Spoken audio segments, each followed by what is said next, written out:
और श्रद्धांजलि अर्पित करता हूँ।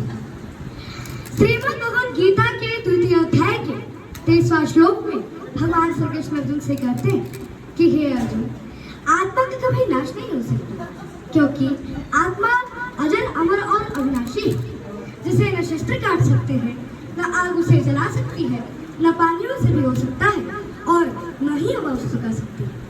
अतः हे पार्थ, यह आत्मा तो एक ऐसा जीव है जो कि व्यक्ति के कर्मफल के अनुसार एक शरीर से दूसरे शरीर में भटकता रहता है।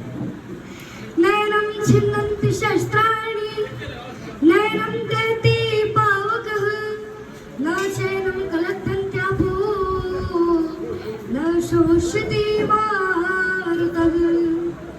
अर्थात आत्मा को न शस्त्र काट सकते हैं, न आग उसे जला सकती है, न पानी उसे भिगो सकता है और न ही हवा उसे सुखा सकती है। Weapons cannot shoot the soul, nor can fire burn it. Water cannot wet it, and nor can wind dry it. सनातनी धर्म में शास्त्र यह कहते हैं कि यह आत्मा एक शरीर को धारण करता है और फिर जन्म मरण का चक्र अनवरत ही चलता रहता है। अतः हे पार्थ, एक डरा हुआ कायर व्यक्ति अपने जीवन में सैकड़ों बार मरता है, जबकि एक निडर या धीर पुरुष व्यक्ति अपने जीवन में मृत्यु के रहस्य को जानने वाला केवल एक बार ही अपनी मृत्यु का आलिंगन करता है, केवल एक बार ही अपनी मृत्यु का आलिंगन करता है।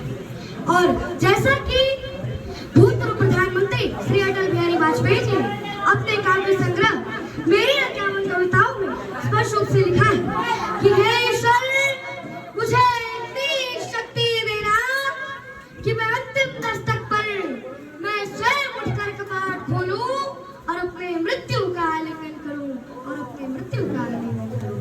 योग योगेश्वर भगवान श्री कृष्ण ने गीता का ज्ञान देते हुए मृत्यु को परिधान परिवर्तन की संज्ञा दी।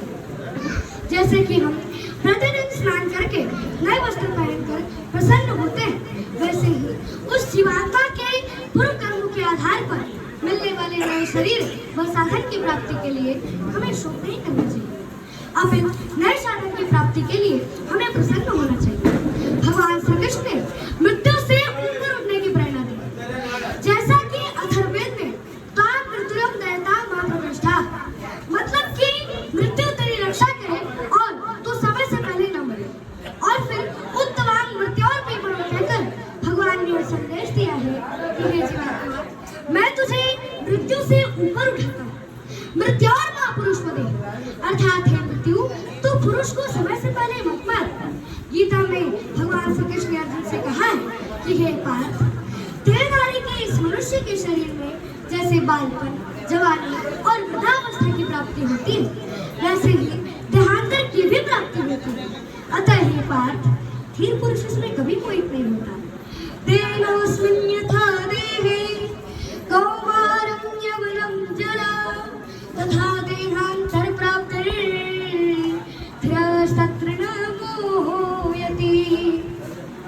देह का अर्थ है यह शरीर और देही का अर्थ है जो शरीर के भीतर रहता है, यानी आत्मा। यह सबसे पहले समझाया गया है कि देहना अस्मिन् देहे, इस शरीर में जो शरीर का निवासी वो आत्मा है। और यही आध्यात्मिक ज्ञान की शुरुआत है। देहा means this body and dehi means who within the body.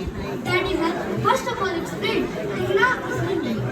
In this body there is a resident of the body, that is soul, and that is the beginning of spirit.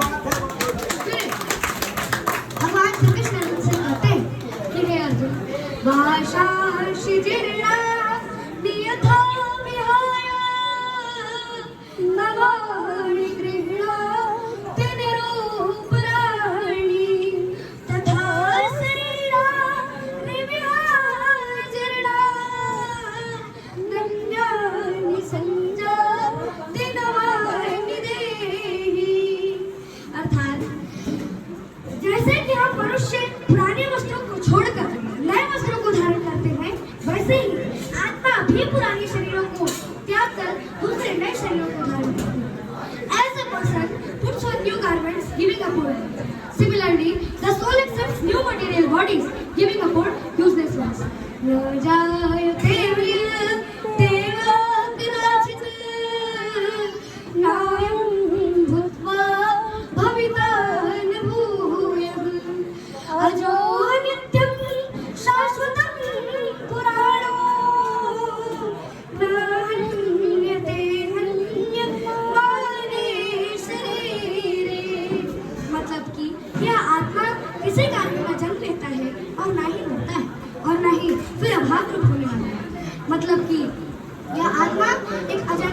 नित्य शाश्वत और बोलता है, मतलब कि शरीर के नाश होने पर भी इसका नाश नहीं होता।